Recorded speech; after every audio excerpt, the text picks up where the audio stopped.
Bismillahirrahmanirrahim. Assalamualaikum warahmatullahi wabarakatuh. Bismillahirrahmanirrahim. Wabil islami dina wa bi Muhammadin nabiyya wa rasulah. Rabbi zidni ilma warzuqni fahma, amin ya rabbal alamin. Baik, pada sesi pertemuan kali ini kita akan membahas melanjutkan tentang kapasitas dukung fondasi, di mana sebelumnya sudah membahas tentang kapasitas dukung fondasi menurut Terzaghi maupun Meyerhof. Nah, di pertemuan kali ini kita akan bahas kapasitas dukung fondasi menurut Brin Hansen. Ya, pada prinsipnya sama dengan kapasitas dukung fondasi menurut Terzaghi maupun Meyerhof. Dari sisi parameter apa saja yang harus kita gunakan atau kita perhatikan untuk menghitung kapasitas dukung fondasi. Jadi nantinya pada prakteknya Brin Hansen ini mempertimbangkan juga kapasitas dukung fondasi itu berdasarkan, tergantung juga oleh faktor-faktor bentuk, kemudian kedalaman, inklinasi beban. Jadi ini juga sebetulnya sudah muncul di formula berdasarkan Meyerhof. Nah, yang di sini yang belum tercover salah satunya adalah kemiringan dasar dari fondasi ataupun nanti kemiringan dasar dari muka tanah. Ya. Jadi secara keseluruhan sebetulnya prinsip kapasitas dukung fondasi ini masih mempertimbangkan 3 suku ya. Jadi suku pertama, suku kedua, suku ketiga. Masih sama bahwa parameter yang digunakan adalah kohesi yang nanti berpasangan dengan faktor kapasitas dukung NC ya. Kemudian ini juga P0 dan NQ atau Q NQ. Dan adalah B gamma N gamma. Jadi intinya masih sama C NC, kemudian ini Q NQ dan gamma N gamma. Nah, tentu saja nanti NC NQ N gamma sama juga seperti sebelumnya, ini akan sangat tergantung dari nilai sudut gesek internal. Nah, yang membedakan dengan formula Terzaghi maupun Meyerhof yakni di faktor-faktor yang lain. Jadi ada faktor bentuk ya, shape, kemudian ada faktor kedalaman, faktor E inclination, kemiringan beban, kemudian ada B ini faktor kemiringan dasar, dan ada GC ini faktor kemiringan permukaan ya. Jadi faktor-faktor ini juga diaplikasikan juga di suku kedua maupun di suku ketiga. Nah, secara prinsip sama, nanti tinggal digunakan saja, hanya saja kita harus memetakan dalam kasus kita nanti ya, dalam kasus kita sehingga bisa mendekati model yang diberikan oleh Brin Hansen ini ya. Tentu saja nanti kalau ada sedikit variasi, maka bisa kita dekati dengan konsep bentuk seperti ini. Jadi perlu dipahami bahwa satu formula itu harus dipahami bersamaan dengan model fisiknya seperti itu. Jadi nggak masalah misalkan notasi-notasi ini berubah, tapi yang penting paham fisiknya itu apa. Termasuk yang saya katakan sebelumnya tentang P0 ini ya. Intinya ini apa? Ini adalah tekanan overburden di dasar fondasi. Kadang ada yang menyebut Q, ada yang menyebut P0, kadang ada yang menyebut gamma 0. Jadi jangan pernah bingung terkait dengan notasinya seperti itu. Nah, ini juga sudah diuraikan. Nanti yang digunakan dalam dimensi di sini juga jangan lupa harus diperhatikan adalah dimensi efektif.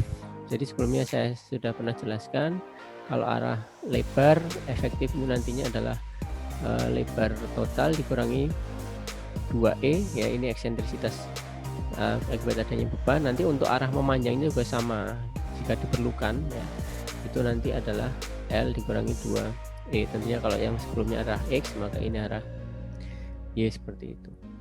Nah, kemudian gamma adalah berat volume tanah, C adalah kohesi, ya. P0 itu atau Q itu adalah tekanan overburden di dasar fondasi. Kemudian S itu faktor bentuk, kemudian D faktor kedalaman, I faktor kemiringan beban, B dan seterusnya tadi seperti yang sudah saya jelaskan. Nah, sehingga kita harus mengetahui uraian dari masing-masing faktor ini, ya. Faktor bentuk S, kemudian D, I, B, dan G dan seterusnya itu diuraikan tersendiri dalam satu tabel nantinya, ya. Akan saya sampaikan sebelumnya. Nah, untuk kondisi-kondisi tertentu, ya, persamaan ini juga nantinya bisa disederhanakan untuk kondisi-kondisi tertentu. Misalnya untuk lempung jenuh tentu saja V-nya 0, maka ini akan berpengaruh pada nilai apa?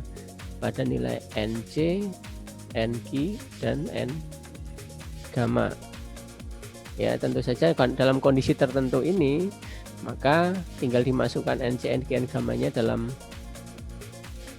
persamaan ini, ya. Tentu saja nilai NC, NQ, gamma itu dimasukkan, maka akan punya formula khusus untuk kondisi tertentu.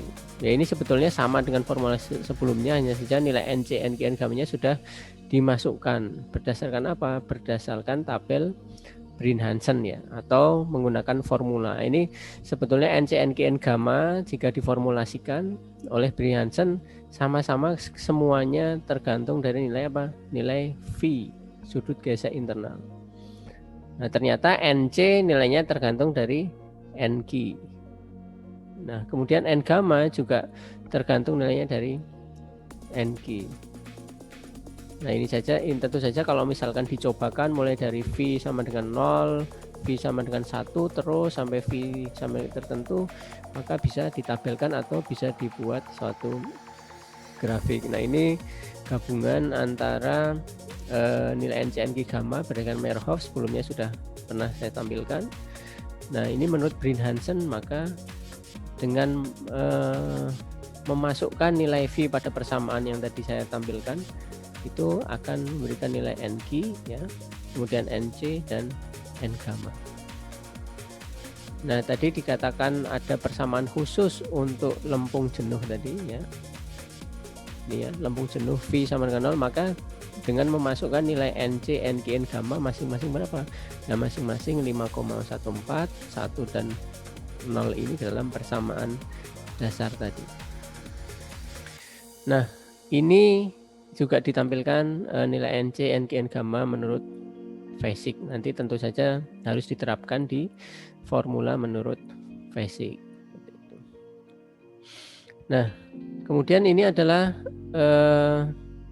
rincian atau penjelasan untuk menentukan nilai-nilai kapasitas, nilai-nilai faktor bentuk dari fondasi, ya. Harus diidentifikasi ternyata apa yang dibutuhkan untuk faktor bentuk. Ya, untuk faktor bentuk SC, ya, pada SC aksen, SQ, dan S gamma.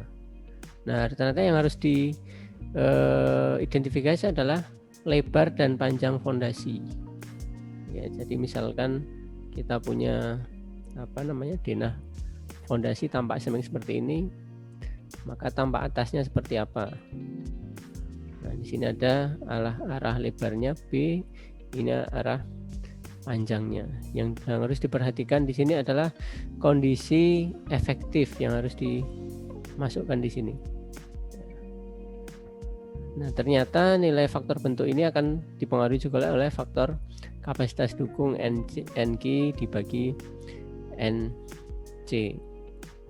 Nah, di sini lebih detail lagi disampaikan bahwa nanti rumusan untuk masing-masing faktor bentuk itu ternyata berbeda terkait dengan arah bebannya.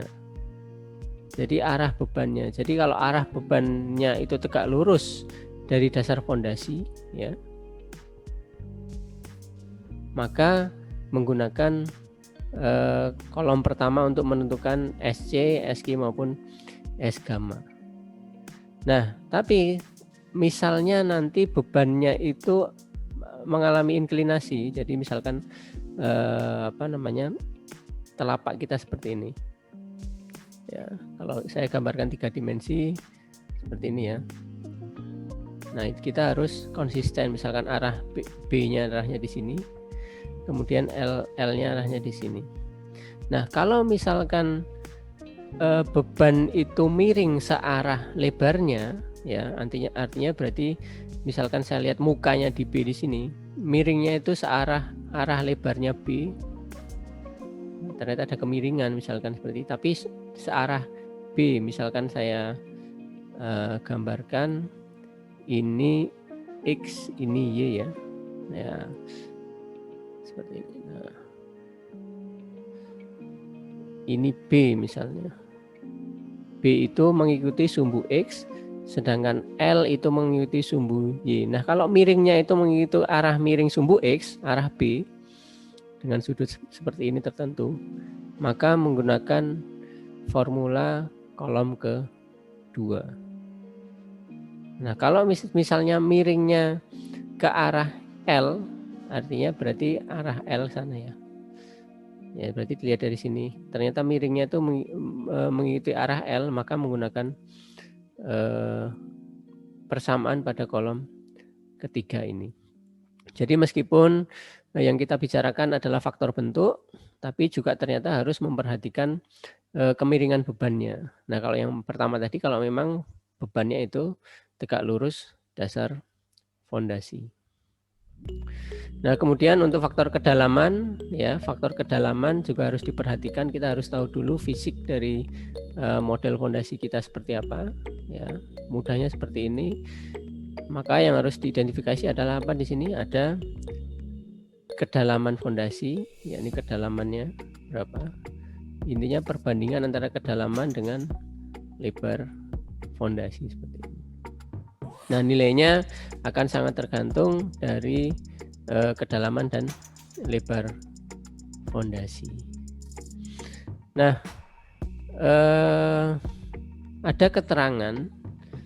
Jadi kalau misalnya ternyata perbandingan antara kedalaman dan lebarnya itu lebih besar dari 1, maka nilai D per B diganti dengan arkes tangen D per B. Ya, tentu saja nantinya kalau misalkan di sini kita rubah ya, misalnya ya kita ketemu lebih besar dari 1, misalnya ketemunya 1,5 atau 1,2.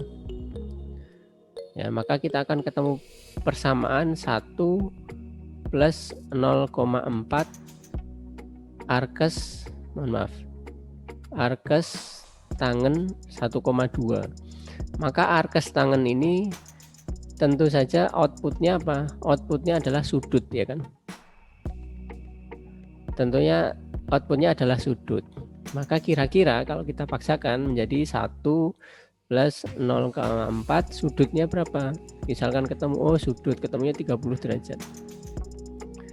Nah, kita tidak bisa mengoperasikan secara matematis 0,4 kali 30 derajat ini kemudian ditambahkan 1. Maka 30 derajat ini harus disajikan dalam radian. Nah, berapa radian dikonversi ke radian atau dalam V gitu ya. Jadi harus paham lagi terkait 0, kemudian kalau 360 itu 2pi, berarti di sini pi, 180 derajat itu pi, sehingga nanti 30 derajat itu dalam berapa V gitu ya.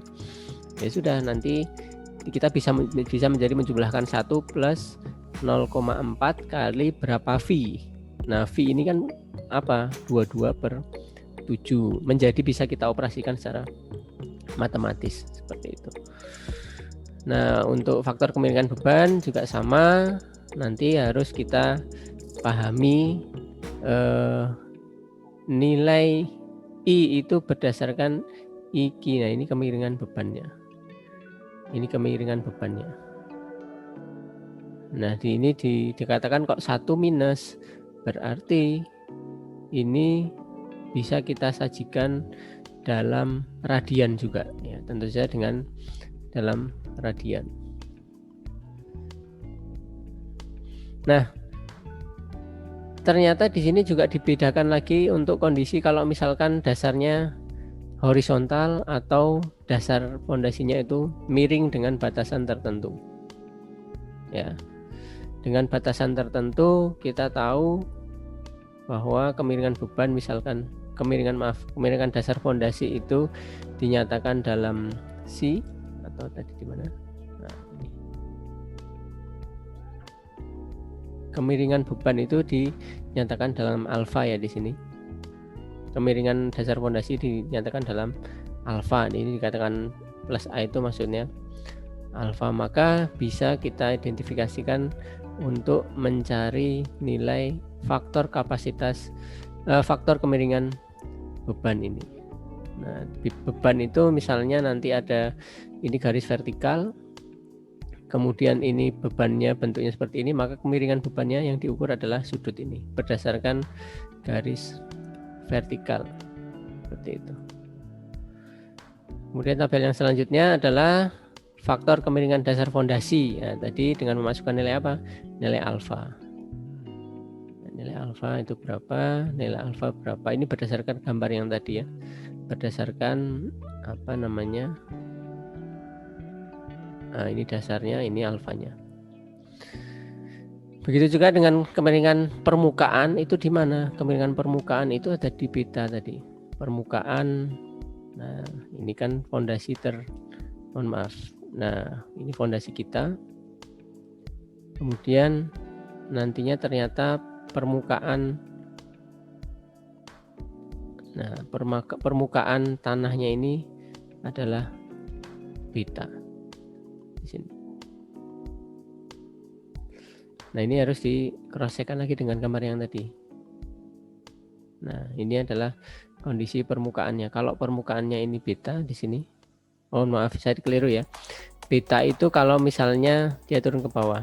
Sehingga kalau dalam bentuk lereng seperti ini, maka ini dalam minus ya. Minus beta. Begitu juga kalau misalnya fondasi ini di muka tanah ya, di muka tanah. Kemudian kalau misalkan tanahnya datar seperti ini, berarti betanya berapa? Berarti betanya 0. Kalau tanahnya ternyata miringnya seperti ini, berarti betanya negatif beta di sini, negatif beta seperti itu. Ya, jadi sebenarnya cukup sederhana menerapkan formula berdasarkan Brin-Hansen ini, hanya saja kita harus teliti dalam mengidentifikasi faktor-faktor yang berpengaruh pada formula tersebut.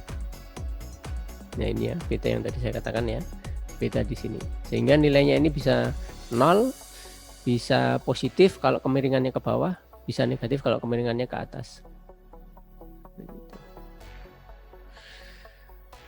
Nah, ini melengkapi dari keterangan yang tadi, yakni terkait dengan B aksen dan L aksen tadi yang sudah saya jelaskan.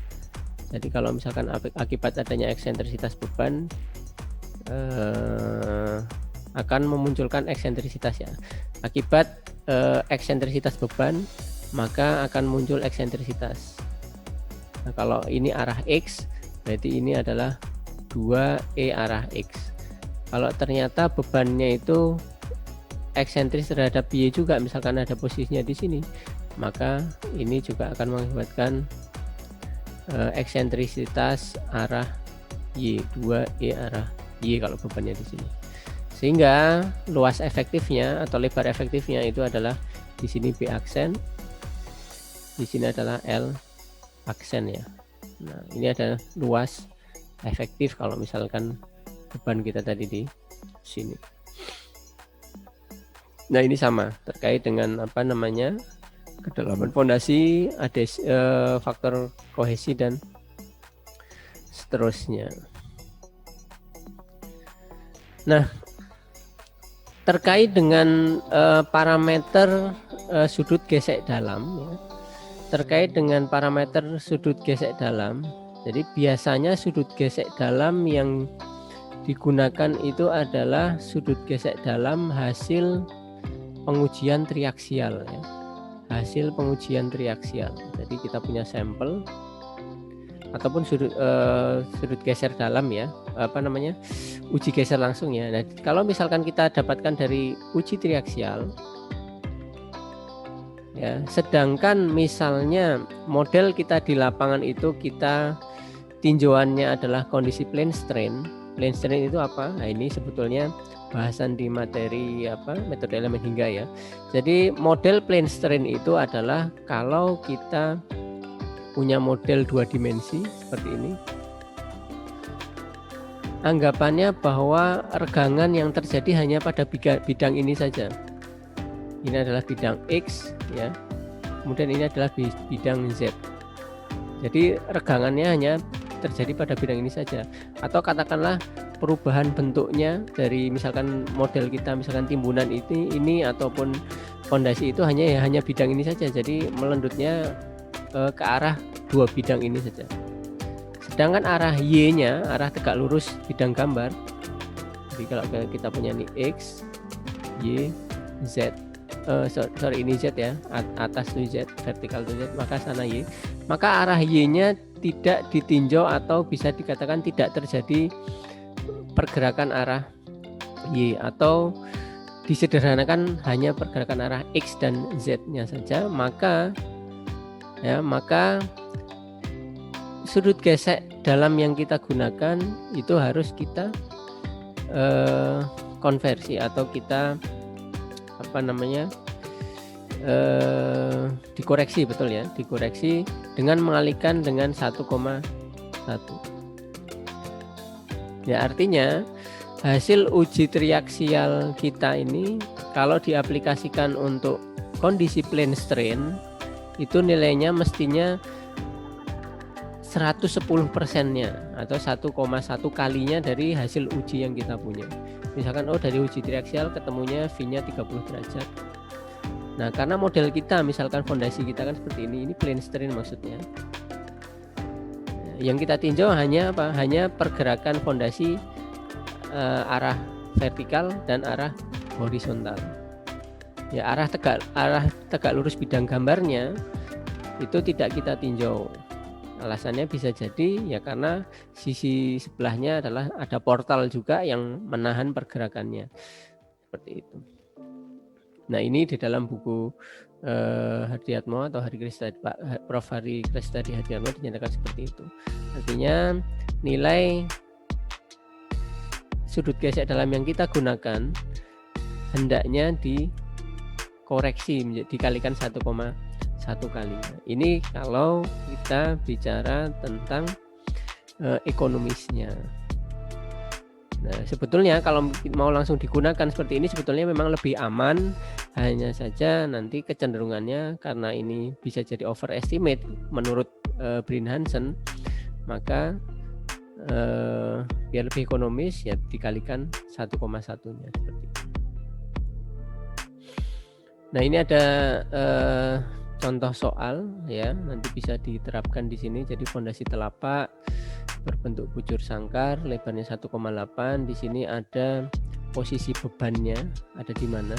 Ya, posisi beban ini menyebabkan adanya eksentrisitas di sini. Ada eksentrisitas sekian, kemudian ada eksentrisitas sekian. Nah, tentu saja nilai-nilai eksentrisitas ini harus dihitung juga. Hanya saja di sini sudah disajikan seperti itu. Kemudian nanti tinggal kita bisa memasukkan ke dalam formula. Nah, ini silahkan nanti dikerjakan ya berdasarkan apa yang sudah saya jelaskan tadi. Baik, demikian penjelasan tentang kapasitas dukung fondasi menurut Brinhansen. Mudah-mudahan Anda bisa mempelajarinya. Tentu saja tidak hanya dari penjelasan slide ini saja, tentu perlu dicari juga dari sumber-sumber lain yang akan lebih baik untuk penjelasan ke depan. Kurang lebihnya saya mohon maaf. Assalamualaikum warahmatullahi wabarakatuh.